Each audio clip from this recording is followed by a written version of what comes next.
નમસ્કાર ગુજરાત. આજના મુખ્ય સમાચારની અંદર ચૂંટણી પહેલા ખેડૂતો માટે મોટો નિર્ણય. 16 તારીખના રોજ રૂપાળા ઉમેદવારીનું ફોર્મ ભરશે. મોદીજીની મોટી જાહેરાત. ખેડૂતોનું દેવું માફ કરવામાં આવશે. 2000નો 17મો હપ્તો ક્યારે આવશે? ગામડાઓ માટે ખુશખબર.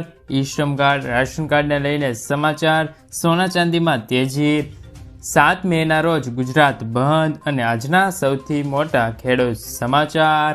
મિત્રો, દરેક સમાચાર, દરેક માહિતી જણાવું એ પહેલાં ગુજરાતના જે પણ મિત્રો ચેનલ પર જો નવા આવ્યા છે મિત્રોને ખાસ વિનંતી છે કે ચેનલને સબસ્ક્રાઇબ કરવાનું ભૂલતા નહીં. સાથે આજનો આ વિડીયો છે તેને અંત સુધી જોતા રહેજો. તો મિત્રો, અત્યારના તાજા સમાચારની અંદર વાત કરીએ તો હવામાન વિભાગની વરસાદની આગાહી. હવામાન વિભાગની આગાહી અનુસાર રાજ્યમાં હળવા વરસાદી ઝાપટા પડી શકે છે.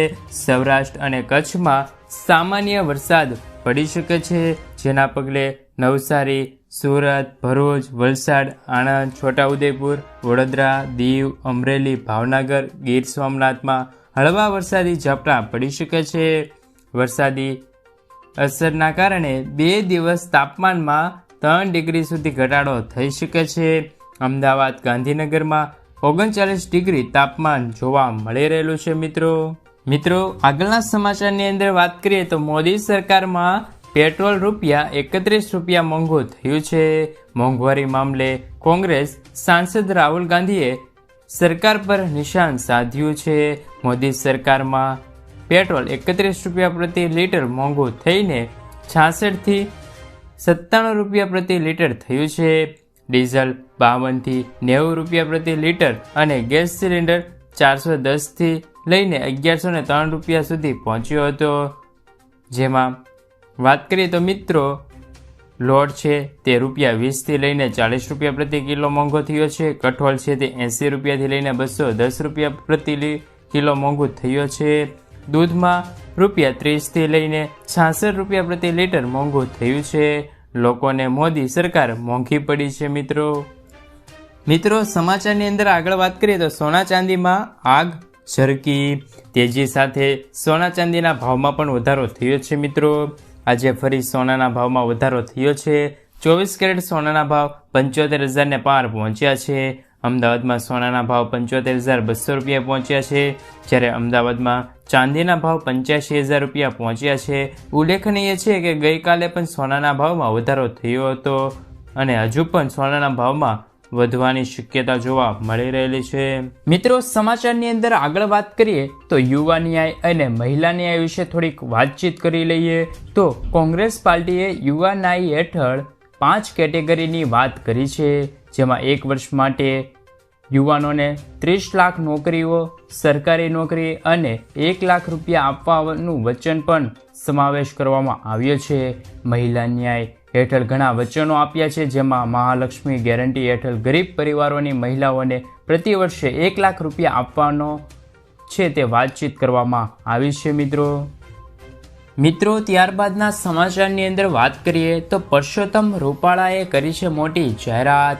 વિવાદો વચ્ચે રાજકોટ લોકસભા બેઠકમાં ઉમેદવાર પરસોત્તમ રૂપાળા આગામી 1-2 દિવસમાં ફોર્મ ભરવાની તારીખ જાહેર કરશે.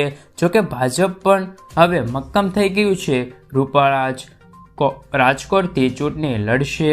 ક્ષત્રિય સમાજના ઉગ્ર બનતા જતા વિરોધ વચ્ચે વિવાદ પર પૂર્ણવિરામ મૂકવાની તૈયારીઓ છે. ખુદ પરસોત્તમ રૂપાળાએ જાહેર કર્યું છે કે મારી ઉમેદવારીની તારીખ બધા પાઘડી બંધ ઉમટી પડશે. મતદાનનો અવસર પણ સાંગમેટ સાચી લેવા રાજકોટમાં વસતા અમરેલી જિલ્લાના નિવાસીઓની સભાને સંબોધન કર્યું હતું. મિત્રો, ત્યારબાદના સમાચાર.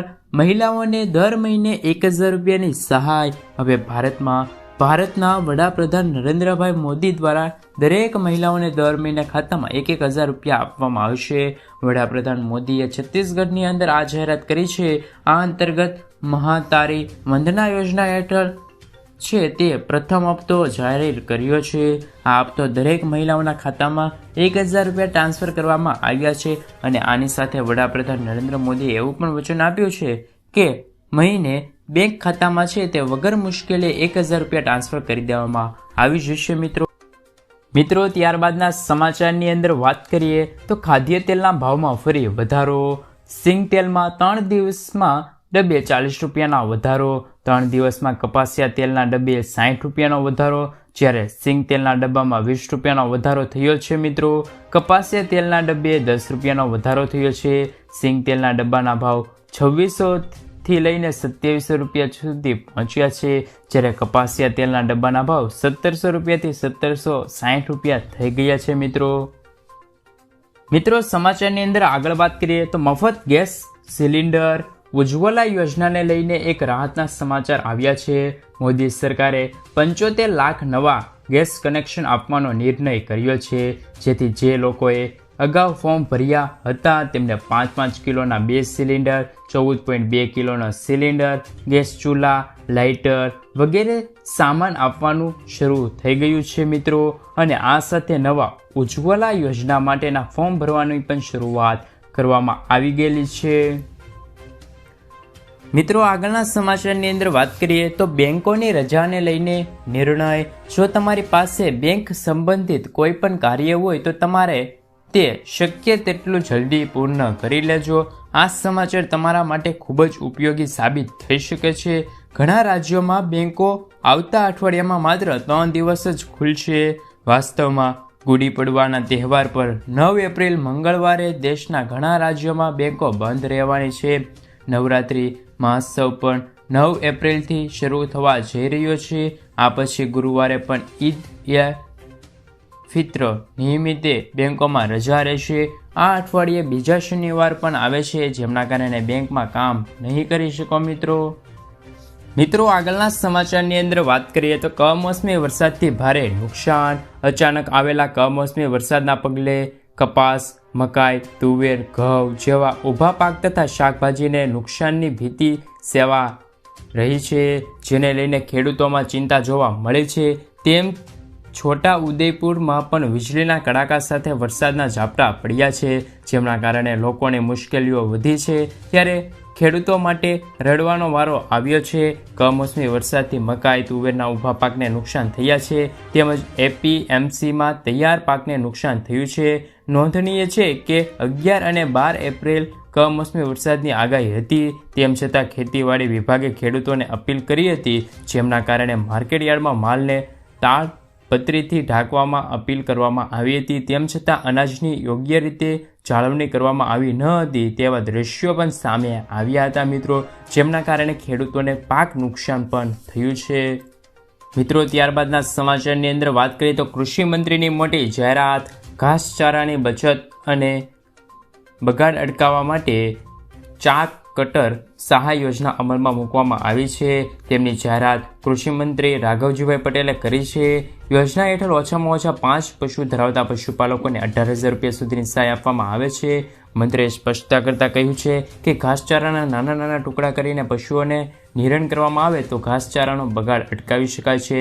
મંત્રીએ યોજનાના સહાય ધોરણો વિશે જણાવ્યું હતું કે ઓછામાં ઓછા 5 પશુ ધરાવતા પશુપાલકોને 18,000 રૂપિયા સુધીની સહાય મળવાપાત્ર રહેશે. મિત્રો આગળના સમાચારની અંદર વાત કરીએ તો રિક્ષા ખરીદવા માટે 48,000 રૂપિયાની સહાય. સમાચાર રિક્ષા ખરીદવા માટે મિત્રો હવે તમને 48,000 રૂપિયાની સહાય સરકાર આપશે. જે મિત્રો રિક્ષા ખરીદવા માંગતા હોય એમના માટે સૌથી મોટી જાહેરાત કરવામાં આવી છે, પરંતુ આ રિક્ષા મિત્રો ઇલેક્ટ્રિક રિક્ષા હશે. જે લોકો ઇલેક્ટ્રિક રિક્ષા ખરીદવી હોય તો તેમના માટે મોટી જાહેરાત કરવામાં આવી છે. ગુજરાત સરકાર દ્વારા પેટ્રોલ અને પર્યાવરણના પ્રદૂષણને બચાવવા માટે ઇલેક્ટ્રિક વાહનને પ્રોત્સાહન મળે તે માટે મિત્રો નવી યોજનાની શરૂઆત કરી છે, જેમની અંદર જે મિત્રો ઇલેક્ટ્રિક રિક્ષા ખરીદવા માંગે છે તેમને 48,000 રૂપિયા સુધીની સહાય આપવામાં આવે છે.